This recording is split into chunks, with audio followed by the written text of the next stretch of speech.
I've also ended 8 wars in 9 months, and we're working on that final war. It's not easy, but I don't know. I think we're going to get there. 25,000 soldiers, Ukraine, Russia. In the last month, 25,000 soldiers have died. So I think we're getting very close to a deal. We'll find out. I thought that one would have been gone quicker. We did 8. I thought that would have been an easier one, but I think we're making progress. In less than 1 year, we've accomplished more than most other administrations have accomplished in 8 years. The message from Washington is clear and confident. Karoline Leavitt, the White House press secretary, declared that the United States had made tremendous progress toward a Ukraine peace agreement. Progress, she said, came after days of intense diplomacy, with American, Ukrainian, and Russian representatives finally sitting at the same table. Leavitt emphasized that only a few delicate but not insurmountable details remain. Details that negotiators from all 3 nations would need to resolve in the coming rounds of talks. Her statement came just hours after Ukraine's National Security and Defense Council confirmed that Kyiv had already agreed on the core terms of a peace deal, validating the sense of momentum inside the Trump administration's diplomatic push. For Washington, the direction seemed steady, calm, controlled. But in London, the tone could not have been more different. Inside the House of Commons, UK Prime Minister Sir Keir Starmer was visibly caught off guard when pressed about those same developments. A lawmaker asked him directly about American media reports saying Ukraine had already accepted a version of the Trump-brokered peace plan. Starmer hesitated, surprised, admitting that he would need to look precisely at that, and acknowledging that the negotiations so far had been driven almost entirely by Washington and Kyiv. Europe, he conceded, had no rival peace plan of its own. He then confirmed that during the Geneva talks, the strong consensus among European partners was simply to work with the existing US-led proposal, even though not all parts of it were acceptable. In other words, Europe was following the process, not leading it. Thank you, Mr. Speaker. And with permission, I'll update the House on my recent international engagements and our work to strengthen the security of our continent and our economy. Starting, Mr. Speaker, with the situation in Ukraine, which of course is at the forefront of all of our minds. Over recent days, I've had detailed discussions with allies. I met the partners of the Coalition of the Willing during the G20, and I've spoken a number of times to both President Trump and President Zelensky, who I spoke to again earlier this morning. Mr. Speaker, we're united in wanting a ceasefire and a permanent end to the horrendous suffering that this war has brought to Ukraine. I have always said our aim must be a just and lasting peace. And both of those words, Mr. Speaker, are important, just and lasting. So, Mr. Speaker, I welcome the continued efforts of the United States to end the war and stop the killing. The initial draft of the 28-point plan included points that were not acceptable, but also some very important elements that will be essential for a just and lasting peace. For example, it sets out steps on security guarantees from the US and partners. This is very significant, and the discussions in Geneva took important steps forward, with progress between the US and Ukraine on an updated peace framework. I can reassure the House that work is ongoing to refine this plan.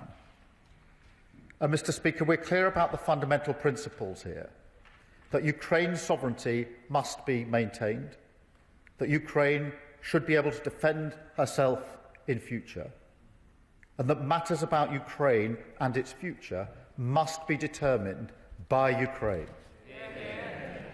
We are clear their voice must always be at the heart of the process, and elements relating to Europe and NATO will need the consent of Europe and NATO members. So there's still a long way to go and a tough road ahead, but we're more committed than ever to this cause, and to keeping pushing forward on this process. And that's why, Mr. Speaker, later this afternoon, President Macron, Chancellor Merz and I will convene the Coalition of the Willing, which now has 36 members, to discuss how we can advance the peace process and to discuss how we can continue to keep Ukraine in the fight right now. Because, Mr. Speaker, Ukraine continues to hold the line. They continue to mount a fearless defence of their country. And they deserve not just our respect, but our help and our support. After all, it is not just our values that are at risk here, it's our security too. In addition to targeting energy and food prices, Putin continues to seek to undermine our security, including, Mr. Speaker, by sending Russian ships into our waters. The Royal Navy intercepted 2 Russian ships in our waters in the last 2 weeks. So let me assure the House, we are more ready and determined than ever to protect our territory and protect the British people. As we work towards that end, we will never let up on the support that Ukraine needs, the vital defensive capabilities it needs to protect its people, and the economic pressure that we must continue to mount on Russia to cut off the fuel to their war machine. Mr. Speaker, the urgent need to take Russian oil and gas off the global market was something I discussed extensively at the G20. This is vital, especially now, as winter begins to bite in Ukraine and Putin continues his barbaric attacks on civilians and civilian energy infrastructure. Mr. Speaker, the House will recall that it was when the global financial crisis struck that the G20 showed its full potential, when my predecessor, Gordon Brown, marshalled a global response to that crisis to protect the savings and finances of the British people. And so, in this moment of growing fragility and crisis around the world, it is time once again to take a more purposeful, unified approach, focused on global growth and stability. I called for a response based on the right balance of investment and fiscal discipline, open markets, reforming the global trading system, and tackling the cost of living crisis. That approach was echoed by the leaders' declaration from Johannesburg. And, Mr. Speaker, I'm also pleased to say that the summit confirmed that the UK will take on the presidency of the G20 in 2027, the first time it's returned to the UK since 2009. It will be a proud moment for our country, part of our work to restore Britain's international leadership, which was neglected for so long. And we will use that presidency to drive the agenda that I've been talking about today, to drive growth and opportunity, to create jobs, cut the cost of living, and fundamentally strengthen the economic security of the British people. That is what we're doing at home and abroad, and I commend this statement to the House. Mr. Speaker, on the text of the agreement that's being worked on in Geneva, there was an intensive discussion about this, as she would have expected at the G20, involving a number of key allies, both the E3 plus key coalition willing allies, and the strong consensus was that we should work with the text that's in existence, unacceptable though some parts of it are, because other parts are essential, rather than a different text, and that is the process that's going on in Geneva, and I think that's the right approach. Mr. Speaker, will the Prime Minister also offer his support and that of the coalition of willing to join President Zelensky for any future negotiations with President Trump, so President Zelensky doesn't have to suffer the indignity of being bullied by Trump on his own once again, and so that Europe can show a strong and united stand? Certainly I'll make a point this afternoon at the Coalition of Willing of expressing how united this House is in relation to the key principles. In relation to her point about President Zelensky, we are, I think, the closest ally of Ukraine in terms of respected and trusted, and that is why not only have I spoken intensively and extensively to President Zelensky, over many months and years, but in particular over the last few days, a number of times, sometimes a day, including this morning, in order to do what we can to guide this into the right place. Alex Sherwood.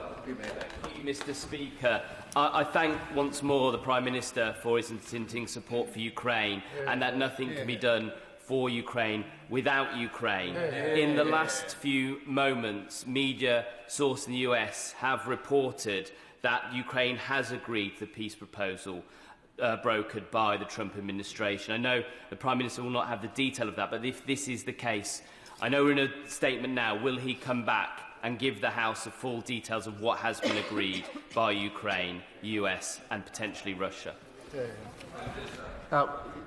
Yes, of course I will. From my discussions with President Zelensky this morning, I'll need to look precisely at that, but I suspect it won't be the whole of the agreement that needs to be reached, because obviously the discussions so far have been predominantly Ukraine-US. Obviously there are European elements that are important, NATO elements that are important, that need further discussions, and of course none of this has been back to the Russian side yet. So I'll have a look at the report and look behind the headline. If there is anything material to report, I'll of course do it. My own sense is that it'll probably be progress on the Geneva exercise rather than the agreement of all elements.